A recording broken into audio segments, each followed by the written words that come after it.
Hello everyone, welcome back to my channel ask doctor Suman. Friends, आज हम बात करेंगे कि एक डायबिटिक पेशेंट को दूध पीना चाहिए क्या, और दूध से बनी हुई जो चीज़ें हैं वो खानी चाहिए या नहीं खानी चाहिए, इसके बारे में हम डीपली डिस्कस करेंगे। और फ्रेंड्स, चैनल पर नए हैं तो चैनल को सब्सक्राइब ज़रूर करें और बेल आइकन को भी प्रेस करें, जिससे मेरे आने वाले यूज़फुल वीडियोज़ की नोटिफिकेशन आप तक पहुंच सके।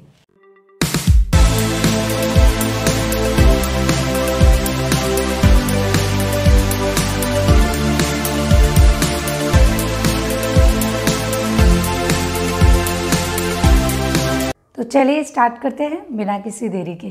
तो जितने भी डायबिटिक पेशेंट्स हैं उनको खुद को डिसाइड करना चाहिए कि उनको क्या खाना चाहिए और क्या नहीं खाना चाहिए, किन चीज़ों से उनका ब्लड शुगर है वो बढ़ता है और किन चीज़ों से उनका ब्लड शुगर है वो कम होता है। तो ये चीज़ वो कब डिसाइड कर सकते हैं, जब उनको नॉलेज होगा। नॉलेज होना बहुत ही ज़रूरी है, क्योंकि क्या होता है कि जनरली लोग दूसरे लोगों की राय ले लेते हैं कि हमें ब्लड शुगर हाई है तो हमें क्या खाना चाहिए, तो वो लोग बिना नॉलेज के वो लोग बता देते हैं और उसी तरीके से लोग फॉलो करने लगते हैं, और कुछ चीज़ों से तो उनका ब्लड शुगर है वो हाई भी होने लगता है। तो आपको अगर नॉलेज होगा तो आप खुद डिसाइड कर सकते हैं कि आपको क्या खाना चाहिए। तो नॉलेज होना मस्ट है। तो आज हम इस बारे में डिस्कस करेंगे कि जो मिल्क है, दूध जो है, वो डायबिटिक पेशेंट्स के लिए सही है या नहीं। तो उसके लिए हमें कुछ चीज़ों के बारे में हमें पता होना चाहिए, जैसे कि जिन फूड का ग्लाइसेमिक लोड 25 से कम होता है वही डायबिटिक पेशेंट के लिए खाना ठीक है।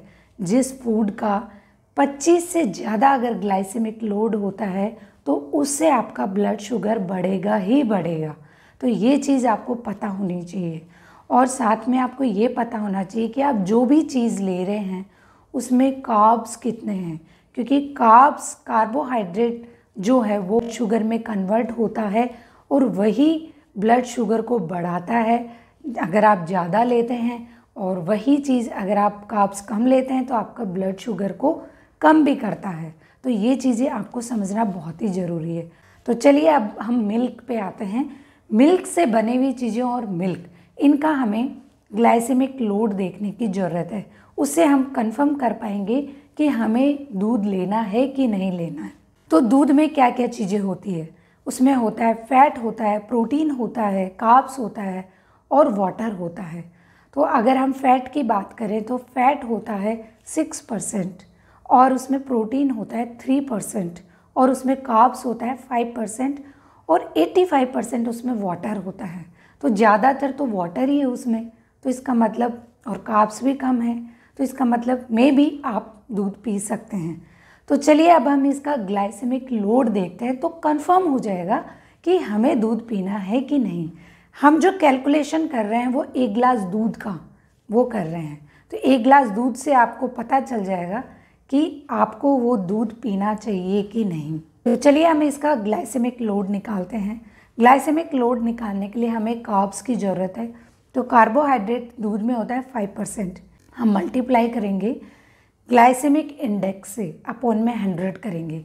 तो ग्लाइसेमिक जो इंडेक्स है अगर हम गूगल में देखते हैं तो 38 to 40 इसका ग्लाइसेमिक इंडेक्स है।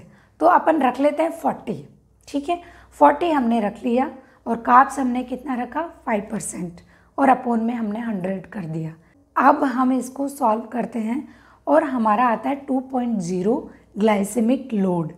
मैंने क्या बताया था कि 25 से अगर ग्लाइसेमिक लोड कम होता है तो वो चीज़ें आप खा सकते हैं, क्योंकि उससे आपका ब्लड शुगर है वो बढ़ेगा नहीं। तो अगर आपका 25 से कम आ रहा है तो इसका तो 2.0 है, बहुत ही कम है।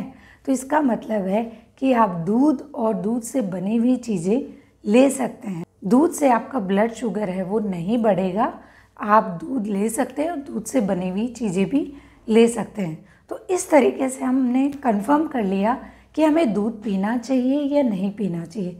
इसी तरीके से हमें सब फूड का इस तरीके से अगर हम कैलकुलेट करके निकालते हैं तो हम हर फूड का देख सकते हैं कि भाई ये हमारा ब्लड शुगर बढ़ाता है कि नहीं बढ़ाता है, हमें खाना चाहिए कि नहीं खाना चाहिए।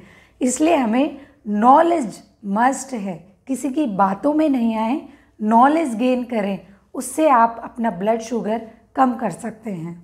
तो हमने देख लिया बहुत ही इजी वे से कि किस तरीके से हमें कैलकुलेट करना चाहिए और किस तरीके से हम खुद कैसे हम चीज़ों को आइडेंटिफाई करके हम पता लगा सकते हैं कि ये चीज़ हमारे लिए सूटेबल है या नहीं है। तो फ्रेंड्स, इस वीडियो को हम यहीं एंड करते हैं, मिलेंगे एक नए वीडियो के साथ। फ्रेंड्स, वीडियो अच्छा लगा तो ज़रूर लाइक करें, शेयर करें एंड सब्सक्राइब करना ना भूलें। Thank you everyone, keep watching.